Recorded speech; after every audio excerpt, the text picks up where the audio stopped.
1 year ago, I had a whim and told my wife a story. Because the content was so curious and the details were too real, she was scared out of her wits. Afterwards, I regretted it very much and emphasized countless times that the story was made up. But her trust in me had collapsed. She looked at me with fear in her eyes. She even fled into the bathroom, locked the door, and called the police. As a result, I ended up in jail. Now I will write down the whole story as follows. Hey, guys, do you like custard pies? Could you give custard pies 2 round things? Thank you. The story begins. My name is Yimu. I'm 42 years old this year, because I have loved suspense and reasoning since childhood.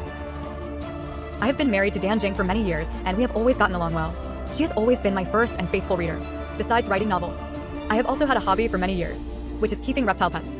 Turtles, frogs, lizards, and these little creatures with different shapes fascinate me. I have specially set up a reptile room at home and also spent a lot of effort to build a large ecological tank in the room to simulate the ecological environment of the tropical rainforest and try my best to provide a natural and comfortable home for my beloved pets. Although I now make a living by writing, I actually studied bioengineering for my undergraduate degree. Now it can be said that I have put what I learned into use. When I first met Dan Jing, she had some complaints about my hobby, but she is an easy-going person. As time goes by, she will also love what I love because of me. Gradually, she also thinks these reptiles are cute. After marriage, we didn't have children and just raised reptile pets together, having a great time. Most of the time, when I was busy writing manuscripts day and night, she took care of the pets more. That night, when I finished working, it was already midnight. Dan Jing was still awake. I went to the reptile room and saw that she was observing a frog. She said with emotion, "Actually, I used to be quite afraid of these cold-blooded animals." Then she asked me casually, "Yimu, are there any animals that you're afraid of?" I thought for a moment and suddenly a strange idea came to my mind. "Yes," I said seriously. "I'm afraid of sheep." She was very puzzled. "Why? Sheep are so gentle." "Because the eyes of sheep are very strange," I said mysteriously. "Aren't you sleepy? Let me tell you a story." In the reptile room, the light was dim at night. The slender pupils of those lizards were staring at me. I smiled mysteriously and said, "Go ahead." The protagonist of the story is named Yimu. "Why is it your own name?" she asked. "This way it will be more immersive." I replied, "I'm Yimu. I have loved suspense and reasoning since childhood and was determined to enter the police academy and become a criminal policeman in the future. At that time, I thought my future life would always be smooth sailing. But the accident happened in the summer of 1997. I was 17 years old and my father sent me to the college entrance examination. Before I entered the examination room, my father called me, looked at me deeply for a while, hesitated to speak, and finally said, "You will definitely get good grades and be admitted to the police academy." At that time, I didn't notice my father's abnormality and just took it as a regular encouragement. I nodded and then turned around and went in. I did perform well. After the last exam, I hurriedly walked out of the examination room, wanting to share the joy with my father. But my father was gone.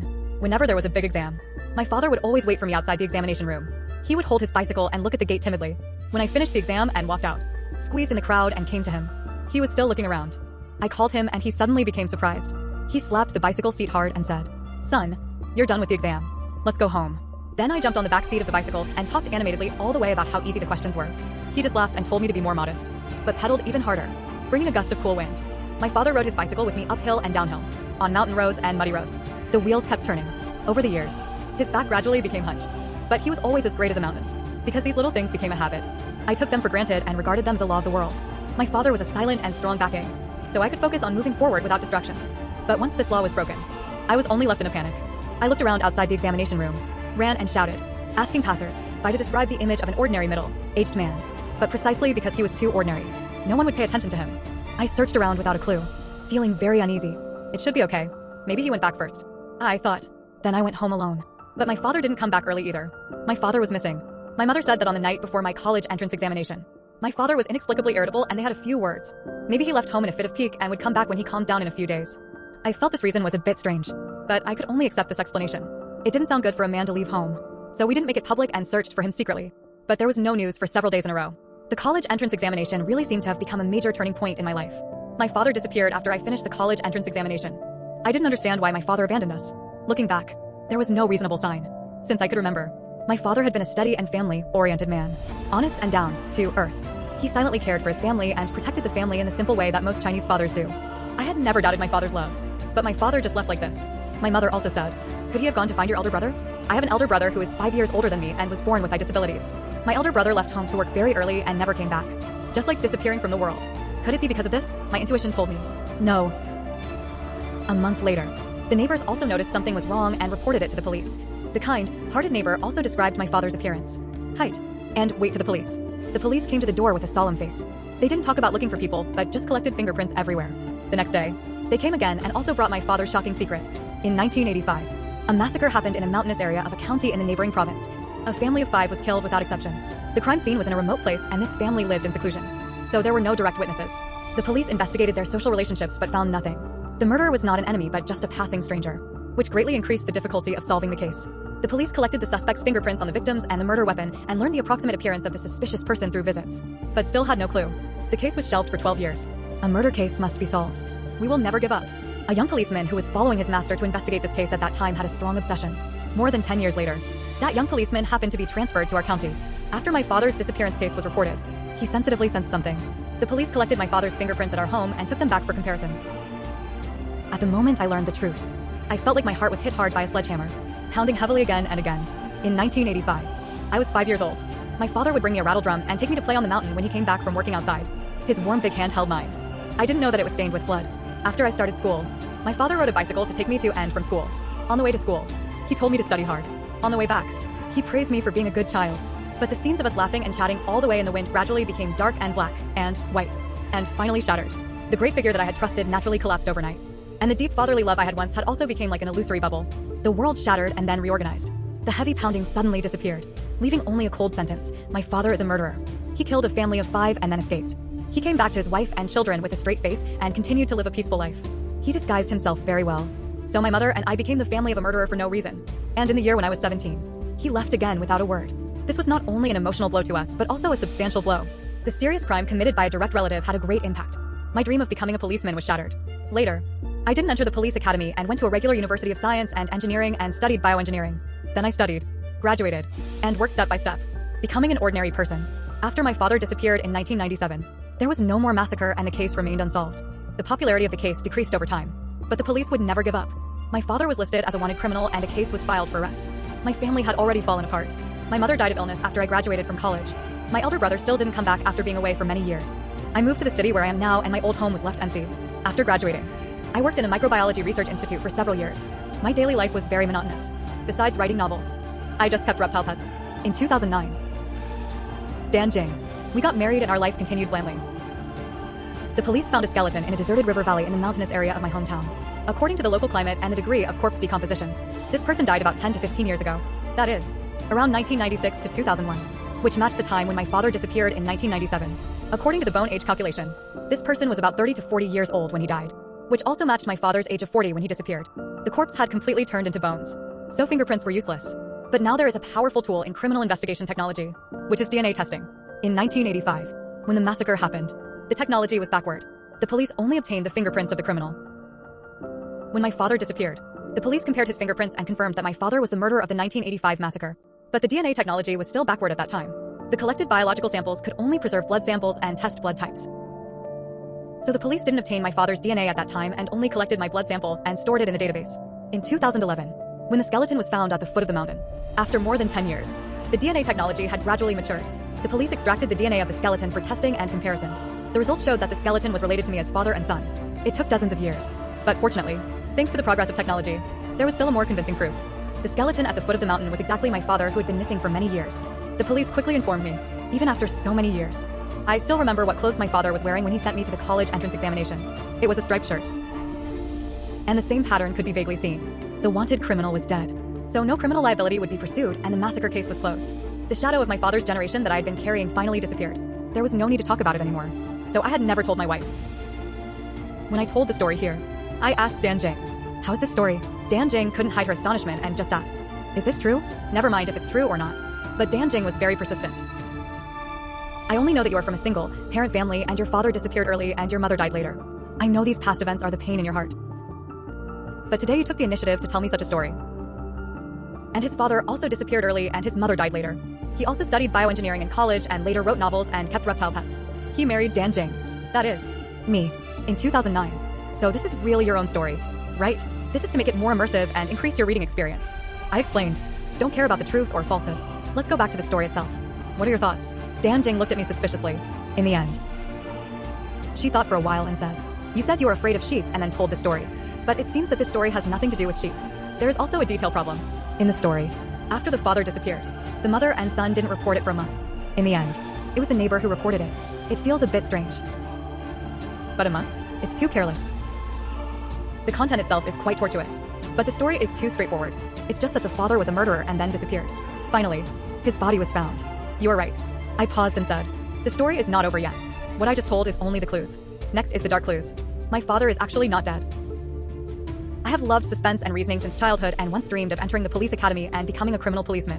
In 1997, when I was 17 years old and took the college entrance examination, the moment I put down my pen was the closest I had ever been to my dream. But the accident happened suddenly, because of the serious crime committed by a direct relative. I couldn't become a policeman. So my father said to me, "Son, I must die." In fact, on the second day after the college entrance examination, I found my father.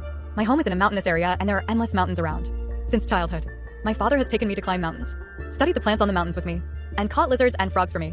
So my hobby of keeping reptiles has a trace. We also specially opened a unique mountain path for our father and son. It was thrilling and interesting. Somehow, I had a premonition. I anxiously searched for my father for 2 days without any progress. Then suddenly, I had an inspiration and thought of that mountain path. I quickly climbed the mountain along the path. Sure enough, I found my father at the edge of the cliff. After sending me into the examination room, he came here alone, sat and cried for a day without eating or drinking. He wanted to die, but he was also afraid that I wouldn't understand. He cried and asked me, "Why, Dad?" My father also cried and told me the secret that he had buried deep in his heart for many years. Shortly after I was born, my father went out to work and only came back during the Chinese New Year. In 1985, on his way back home, my father's car broke down and he had to walk for a while. At night, he asked for accommodation at a family's house because he had a lot of money on him. He was very cautious when he slept at night. Sure enough, at midnight, he heard someone sneaking into his room. It was the male host of this family. My father became angry and fought with that person. The male host directly took out a knife and was determined to rob the passer-by. My father panicked. The more panicked he was, the harder he fought. Instead, he snatched the knife and killed the male host. After someone died, my father became even more nervous. He was afraid of being reported by others, and his blood rushed to his head. So his head became dizzy and his eyes became red. When he gasped for breath and reacted, all 5 members of this family had been killed by him. The women and children were not spared either. The crime scene was in the neighboring province and it was some distance from home. He climbed over 2 mountains, gradually calmed down, got on the highway, and then took a ride. Only then did he return home. After that, my father didn't go out to work anymore and has been farming at home. My mother has an easy-going personality and never inquired about what her man did outside. She always believed in her husband. The word murder is too far away from us. We never thought it was right beside us and never noticed any clues. In our eyes, my father was a truly good man who valued family, loved his wife and children, and wholeheartedly protected the family. But my father's psychological burden became heavier and heavier. I have been smart and had excellent grades since childhood. My father has always been proud of me. As I grew up day by day, my father became more and more worried that he would become a burden to me, because I had the great ambition to become a policeman. And he had the hidden secret of having killed someone. Time flew by, and in 1997, a serial murder case happened in Lynn City. It had a bad social impact. The local police carried out a large-scale investigation and screening work, extracting and screening the fingerprints of more than 100. If they couldn't find the criminal, they might come to our place and might also find out the suspect of another case 12 years ago. There is no escape. My father knew that he would be exposed sooner or later. If he didn't end his life before the truth came out, I would bear the name of the son of a murderer. So, my father's road also came to an end. My father told me the whole story. I don't know if the details he told were true or if he had beautified his motive for killing. The father who told these past events made me dare not trust him wholeheartedly anymore. But anyway, whether that family wanted to rob him of his money or he was impulsive and robbed their house, he had killed people. I was silent for a long time and soon calmed down. "Dad, come here first." He was standing on the edge of the cliff, crying with his face covered. He shook his head hard. Unexpectedly, the ground under his feet loosened. He lost his balance and was about to fall backwards. My father's pupils shrank and his arms flailed.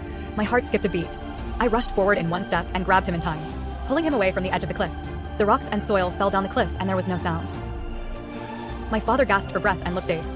Fortunately, it was a narrow escape. I knew that my father was afraid of death. Rationally, he wanted to end his life. But when it really came to the point, I held my father's hand and said, "Dad, it's too high here. Let's go down and see how high it is." My father was led by me and didn't refuse. So we walked around to the side and slowly walked down towards the river valley. The downhill road was dangerous and unopened. Right above the flat ground was the previous cliff, which was high and far away, hidden in the layers of plants on the mountain wall. I looked up and said, "It's so high. If you jump from here, it will hurt a lot." "Dad." It was already dusk and the sky was full of sunset glow. The wind blew through the valley.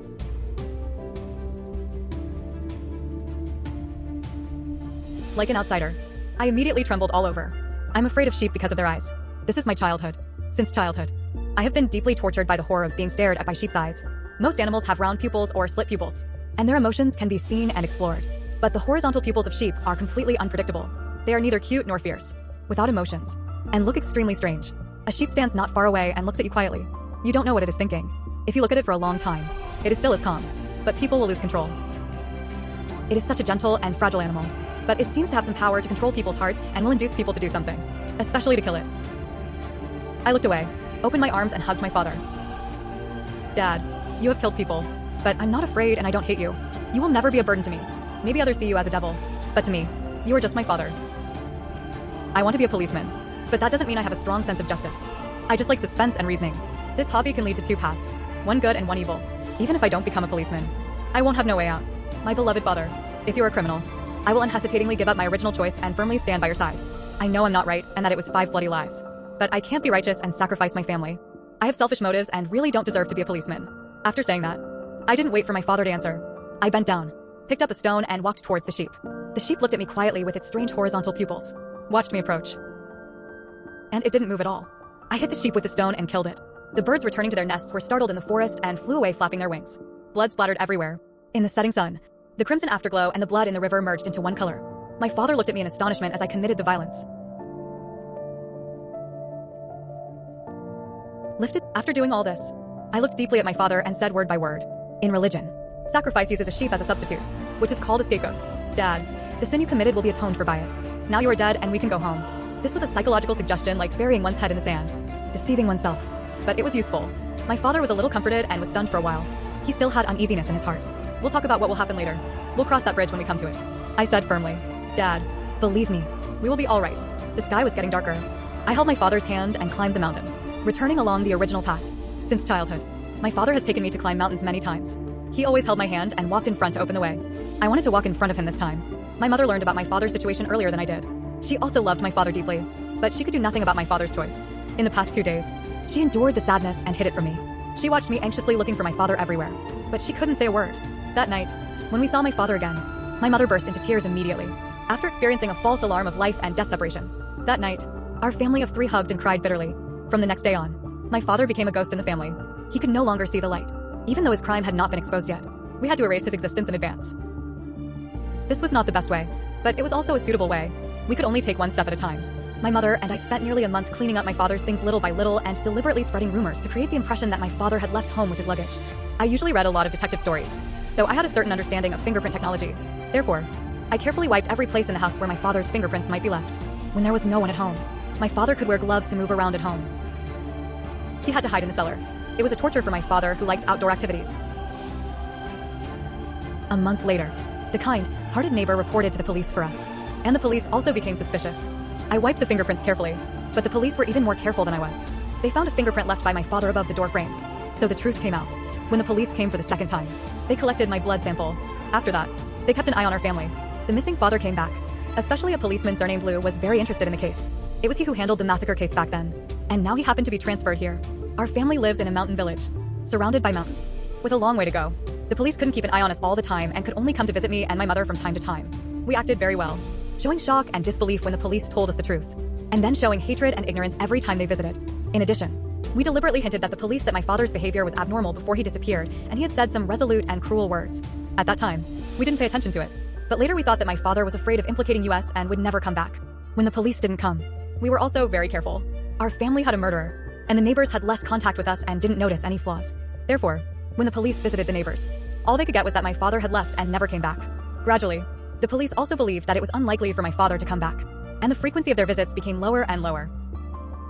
In 2001, I graduated from college and my mother died of illness. I went back to my hometown to hold a funeral for my mother. Without my mother's protection, my father could no longer hide in my hometown. He had hidden enough. After the funeral, I secretly took my father into the city and found a small clinic to give him plastic surgery. The operation was very successful and my father recovered quickly. His new face was not completely unrecognizable. At least it allowed my father to walk in the sun. At the entrance of the clinic, I wrote the phone number and address on a piece of paper and handed it to my father, telling him that for safety reasons, we couldn't live together. So we parted in the morning fog in 2001. It was the beginning of the new century. My father and I started new lives in the same city. I studied bioengineering in college and worked in a research institute for many years after graduation, dealing with microscopes and various microorganisms every day. My father used the identity of a dead coworker to enter a metallurgical factory and would come into contact with strong acids. He took advantage of his job to habitually corrode his fingerprints. We corresponded with false names. After reading the letters, we burned them. Considering that policeman Lou would still come to me from time to time, we soon gave up the regular letter correspondence and switched to a less noticeable way to exchange information. For example, we selected a fixed seat in a noodle shop. My father went to eat noodles in the morning and hid a letter under the seat. I went to eat noodles in the afternoon and picked up the letter. We occasionally made an appointment to climb mountains. When we got to the place, we looked at each other from a distance and then climbed the mountain together. I couldn't hold my father's hand like when I was a child and could only keep a stranger's distance. Life went on like this for several years. In 2007, something unexpected happened. The sight of a sheep. I suppressed the fear in my heart and looked back. There were a lot of people, but I didn't see a sheep. Instead, I saw Detective Lou in plain clothes. He was following me. After realizing this, I continued to walk calmly, gradually deviating from the original direction to further distance myself from my father, who I didn't know was nearby. But we couldn't be so careful forever. My father was right back then. This was not a long-term solution. My father had plastic surgery, but if you looked carefully, you could still see his past appearance. He corroded his fingerprints, but they would grow back. Even if the fingerprints could be erased, DNA was an eternal mark. As early as 1997, when my father disappeared, my DNA was in the hands of the police. I always knew that if the case wasn't closed, the past would never pass. In 2009, I married Dan Jing. Soon after marriage, I took Dan Jing to climb mountains so that my father could see her. Of course, Dan Jing didn't know the truth. In a subsequent letter, my father said that although he could only see her from a distance, he could see that Dan Jing was as gentle as my mother. He told me that he was very satisfied with his daughter-in-law and was so happy that he ate an extra bowl of noodles. I laughed when I read the letter until tears came to my eyes. Then I lit a lighter and burned the letter. Please be patient. Dad, I'm almost there. In 2011, the old case was finally closed and Detective Lou no longer came to me. People who like suspense and reasoning don't only have two paths, good and evil, but also a third middle path. I changed my career and became a suspense novelist. When we made an appointment to climb the mountain again, we looked at each other from a distance among the crowd. Then I walked straight towards my father. My father pretended to look elsewhere and occasionally focused on me. When I walked close enough, no longer at a stranger's distance, my father panicked. He frowned, winked at me, and turned to leave. I went forward and grabbed him, saying to him, "Dad, the case is too old. The police told me they won't investigate anymore. Everything is over. We can be like before." It had been exactly 10 years since my father and I parted at the entrance of the plastic surgery clinic in 2001. Until now, we could meet at such a close distance. My father was 54 years old. Half of his hair was white and his wrinkles were deep. Because of his habit of corroding fingerprints, his hands were mottled and rough, making him look even older. These 10 years were so long. But at this moment, it seemed like time had been fast-forwarded. In my impression, my father was still middle-aged, but now he had suddenly become old. I hugged my father and choked. "It's all over.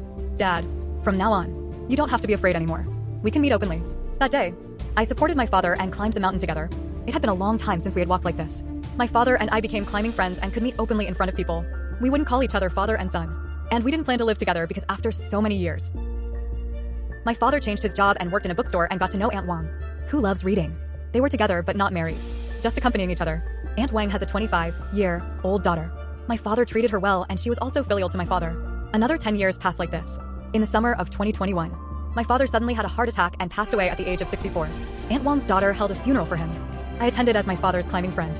My father's ashes were scattered on the top of the mountain according to his last wish. Sometimes I think that the most difficult times have passed. My father should have lived a few more good years. But that day, when my father and I climbed to the top of the mountain, my father said, "I have been living in hiding for many years. I should have died in the summer of 1997. That day I told my father, "The case is too old. The police have given up." My father believed me. What he didn't know was that for a wanted criminal who had been filed for arrest, the police would never give up the pursuit. The police didn't investigate anymore because the case was closed. Thinking of this, I stared blankly at a corner of the reptile room. Dan Jing didn't say a word and just looked at me. I asked her, "What do you think?" Dan Jing's eyes flickered. "I feel this is true." "I don't know. I never knew these things. You said this is just a story and it's false. But not long after we got married, you really took me to climb mountains. I didn't know the day was to let me see your father. For a while, you did often go to a noodle shop to eat noodles. You would also go climbing alone regularly. All these details match. I believe all this is true." Dan Jing covered her face and her shoulders trembled. I said as I stepped forward and hugged her, gently coaxing her. "I just filled in some blanks in my life with dramatic plots to make it more immersive. Since you care so much, I won't talk about it anymore to avoid making you suspicious." "No, you continue." She wiped her tears and pushed me away, her eyes cold. "There are still many things in the clues that haven't been explained in the dark clues. You tell me why the case was closed. What happened to the skeleton found by the police? Was it the sheep? How could the police not tell the difference between a human skeleton and a sheep skeleton? What scapegoat? It's just a religious myth. You tell me what really happened." I looked at her pale face and hesitated. "Do you really want to hear it? I'm afraid you can't bear it. You must tell me. You just mentioned some things briefly in the story, and now they will be the main focus." He was born in 1975 and I was born in 1980. So at the beginning, there were 4 people in our family. My parents, my elder brother and me. I'm afraid of the eyes of sheep because sheep have horizontal pupils, which are calm and strange and you can't see their emotions or understand them. I also mentioned before that I have been deeply tortured by the horror of being stared at by sheep's eyes since childhood. But we didn't raise sheep at home. I'm afraid of my elder brother, resulting in his pupils not being round, but like a sheep's horizontal pupils, which scares me deeply. I have been healthy, good, looking and smart since childhood. And my parents almost gave all their love to me. In contrast, my elder brother looks strange, is slow, tempered, talks little and is not very smart. My parents were good to him at first, but after a long time, If you asked him, he wouldn't answer and just kept looking. No one could stand it. The villagers avoided him and even taboo mentioned him. There was a grandpa in the village who believed in Christianity. He said that in the West, goats are ominous and are the incarnation of the devil, which will induce people to do bad things. My brother is the devil. The whole village ostracized my brother. And my parents were also affected. My father later told me that he subconsciously made excuses for himself, thinking that he killed people in 1985 because of this ominous child. After the grandpa who believed in Christianity said that, my father seemed to grasp a straw of hope and never had a good face towards my brother since then. My brother knew that he was not liked and dropped out of school early to leave home and work. Soon, the villagers forgot about him. It's better to say that people don't want to remember bad things. The police didn't even know he existed when they came to visit. It was not until 2001, after my mother died, that he came back once for my mother's funeral. There were many people coming to pay their respects during the funeral days. And Detective Lou also came to offer his condolences. So my father could only stay in the cellar. I went down to bring him food every day without attracting attention. After the funeral, just to be safe, my father still had to stay in the cellar for a few more days. That day, I was still bringing food to the cellar. Suddenly, I felt that calm and terrible sight again. I turned around and saw my brother standing behind me, looking at me expressionlessly. My father was also very surprised. We never expected that my brother would come back. He had been gone for many years. That night, the three of us sat around the table. The atmosphere was awkward and stagnant. "I kind of miss you," my brother said, wearing a pair of brown glasses to cover his eye disability. I didn't expect that I couldn't see Mom for the last time. Then he took off his glasses and those pitch black horizontal pupils stared at me and my father. "What's going on? Why is Dad hiding in the cellar? Why did you tell me not to tell anyone that I saw Dad?" I avoided his gaze and just said, "Anyway." Yet he slowly said the terrifying words, "Shouldn't killers pay for their lives?" My brother had already heard the rumors. But with those unfathomable sheep-like eyes, he just looked at us quietly and said nothing. The next day, my brother and I exchanged contact information and he left. I originally planned to take my father away a few days later, but because I was uneasy, I moved ahead of schedule. What happened later was that I took my father into the city for plastic surgery and then we parted. After that, we corresponded by letters and occasionally climbed mountains. It was not until 2007 that my brother suddenly contacted me again. In 2007, my brother came to live with me for 2 weeks. He kept asking where my father was. I told him that my father had left and I hadn't seen him for many years either. During those days, I had to read my father's letters in the public toilet. When I went climbing, I refused to let my brother follow me and kept him to leave my house as soon as possible. On the one hand, I didn't want him to know where my father was. On the other hand, I didn't want to have anything to do with my brother because the police would come to me from time to time and I was afraid that he would tell the police the truth. I just couldn't trust him. Of course, there was another reason. He had a pair of eyes that scared me. They were unfathomable and seemed to have the power to make people lose control. That day when I was climbing the mountain, I felt the terrible sight of a sheep again. So I looked back and saw Detective Lou and my brother behind him. My brother was looking at me coldly with those sheep-like eyes. Detective Lou didn't find my father's trace, but my brother did. They followed me one after the other. My brother knew about Detective Lou's existence. He didn't report it, but he seemed ready to report it at any time. When I got home at night, I was feeding the pets in the reptile room. He followed me in and said that sentence again. Shouldn't killers pay for their lives? But suddenly I thought, what was the meaning of my brother's existence? Why did he look like a sheep? Why did he leave home for many years and then come back? Why did he always say that killers should pay for their lives? It seemed that there was some inescapable fate hidden in it. But if you looked carefully, you could still see his past appearance. He corroded his fingerprints, but they would grow back, even if the fingerprints could be erased. As early as 1997, when my father disappeared, my DNA was in the hands of the police. If the case wasn't closed, the past would never pass. Suddenly, I understood everything. I understood the meaning of my brother's existence and also thought of a once and for all solution. Yeah, shouldn't killers pay for their lives? How could it be enough to pay with the life of a sheep? My brother looked at me quietly with those unfathomable sheep-like eyes, not making a sound. He induced me to take a rope and walk towards him. My brother was not the incarnation of the devil. I studied bioengineering in college. You know, many forensic doctors originally studied this major too. In 2007, I killed my own brother at home. Then I borrowed my father's old clothes and put them on my brother's corpse. I decided to forge a reasonable corpse of my father over the years. The first point was age. When the corpse was already skeletonized, the age at the time of death could only be judged based on the bone age. The bones of minors were still developing, and the bone age test was relatively accurate, while the bones of adults were fully developed, and there was a certain error in the bone age test. Only an approximate age range could be estimated. My father was 40 years old when he disappeared in 1997. My brother was born in 1975 and died in 2007 at the age of 32, 8 years younger than my father. Later, after the police identification, the medullary cavity of the humerus reached the surgical neck, and the police judged that the age of the skeleton at the time of death was approximately 30 to 40 years old, which matched my father's age when he disappeared. The second point was the degree of corpse decomposition. There was a huge ecological tank in the reptile room, which was originally built just to raise reptiles. I buried my brother's corpse in the soil of the ecological tank and paid attention to ventilation at the same time. The city where I settled was not far from my hometown. This area has a temperate monsoon climate, and the decomposition rate of a corpse in this region was relatively slow. While the ecological tank simulated a tropical rainforest, this artificial ecosystem had been running smoothly for 2 years, and the decomposition rate of a corpse in the tropical rainforest environment was very fast. so I could create the illusion of the passage of time by artificially adjusting the temperature, humidity, and microorganisms. It only took more than 2 months for the corpse to turn into bones and the smell of decay to disappear. In order to make the final presentation of time reasonable, the decomposition rate needed to be strictly controlled. It couldn't be too fast or too slow. I couldn't adjust the temperature and humidity out of thin air. I needed a reference. So the corpse of the sheep that I killed in 1997 came in handy. If it was really my father who died in 1997 instead of that sheep, then by now, the degree of decomposition of my father's bones would be similar to that of the sheep. So the bones of the first scapegoat could be used as a reference. Starting from 2007, I went back to my hometown every 3 months. On the surface, I was cleaning up the old house, but actually I was going to get a piece of the sheep's bones. I adjusted the temperature and humidity of the ecological tank according to the degree of decomposition of the sheep to control the degree of decomposition of my brother's corpse, until 2011. In the later stage, I also collected the soil at the foot of the mountain in my hometown for testing and cleaned my brother's bones in advance and replaced them with the soil at the foot of the mountain to ensure that the soil environment and microorganism situation were finally the same. So it only took 4 years for the bones to show the form of having been decomposed in a temperate region for 10 years. And many tests were secretly done with the equipment of the Research Institute, when everything was settled. That is, in 2011. I resigned from the Research Institute and became a writer. In 2011, I sent the second scapegoat to a secluded place in the mountainous area of my hometown. Half a month later, after the police identification, this person died about 10 to 15 years ago. That is, around 1996 to 2001, which matched the time when my father disappeared in 1997. The third point, and also the most important point, was DNA. My father didn't leave DNA back then.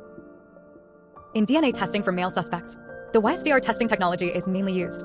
YSDR is unique to males and is inherited in a single paternal line. Here, Y refers to the Y chromosome of males. My brother and I both inherited the Y chromosome from our father. The three of us, father and sons, have the same Y chromosome. After the police test, all the loci of the Y chromosome of the skeleton and I matched, and there was no gene mutation. I can't listen anymore. Dan Jing interrupted me weakly. Her expression was distorted, and she was on the verge of collapse. I really can't listen anymore. Your father is a murderer, and you are even more abnormal and crazy. I never thought that you would kill your own brother in this house. But I married you in 2009. I have always trusted you wholeheartedly and have been kept in the dark all the time. I was taken by you to climb mountains to see your murderous father. I helped you take care of the reptiles in this room. But I was living with a corpse in the ecological tank every day. Calm down. This is a novel. Feeling a headache. This is just a made-up story with a sense of reality.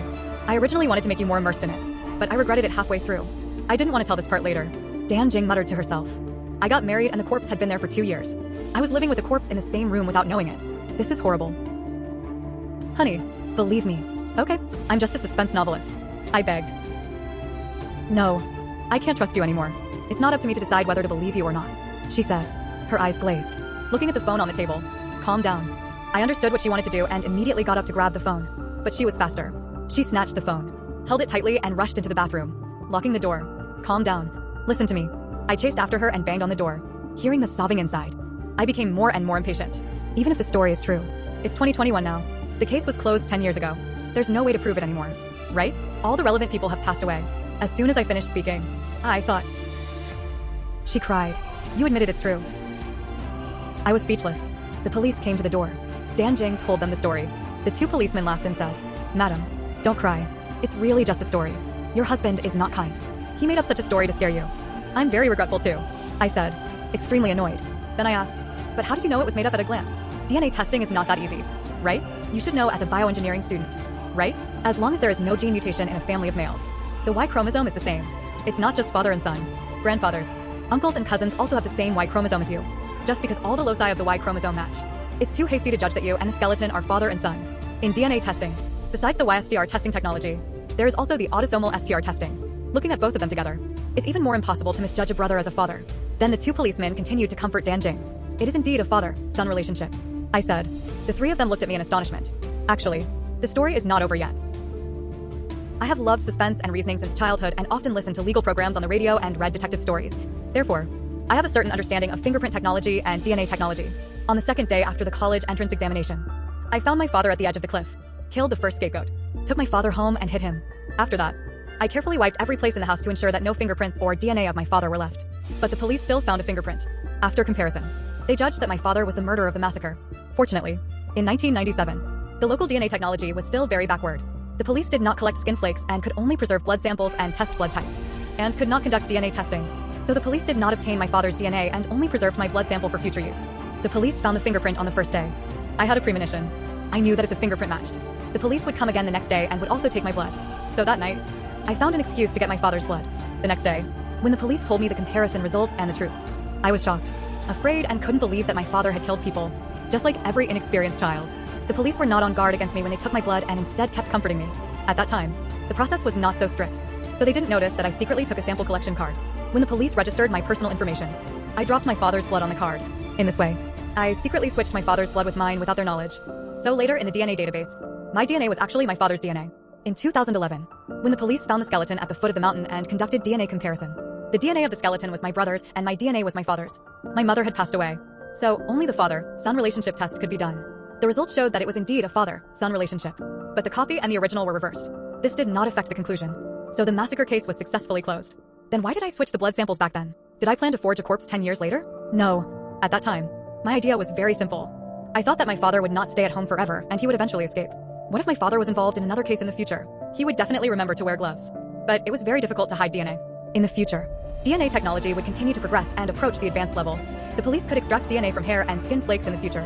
If my father left DNA in another case and the police compared it with the database and found it was me, then I could take the blame for my father, even if it could only be done once. I no longer trusted my father, but I still loved him deeply. I originally wanted to be a policeman, but because I was my father's son, I could only stand on the opposite side of the police. I was willing to bravely stand in front of my father and become the second scapegoat. Later, my father didn't commit any more crimes until the case was withdrawn in 2011. I, the scapegoat, didn't come into use. In the massacre case back then, the criminal suspect died and no criminal liability was pursued. It didn't go to the trial stage and was directly withdrawn. My father didn't have a criminal record and I wasn't affected much. It seemed that nothing had happened. After I finished telling the story, the two policemen looked solemn. Dan Jing was almost fainting. I was stunned for a while before I reacted. I suddenly slapped my thigh and shut up. The next day, the police began to investigate me. They investigated my background, took my blood for testing again, and moved the soil in the ecological tank away one by one. They investigated for a whole week and found nothing abnormal because it was all fake. Just a story. Having said that, even if it was true, it would be very difficult to prove it now. I didn't mean to admit that it was true. I felt very guilty for wasting police resources. But the police also gained something. They found that several of my reptiles were precious wild animals. In the end. Now I'm serving my sentence in prison. I just finished writing this novel during my free time.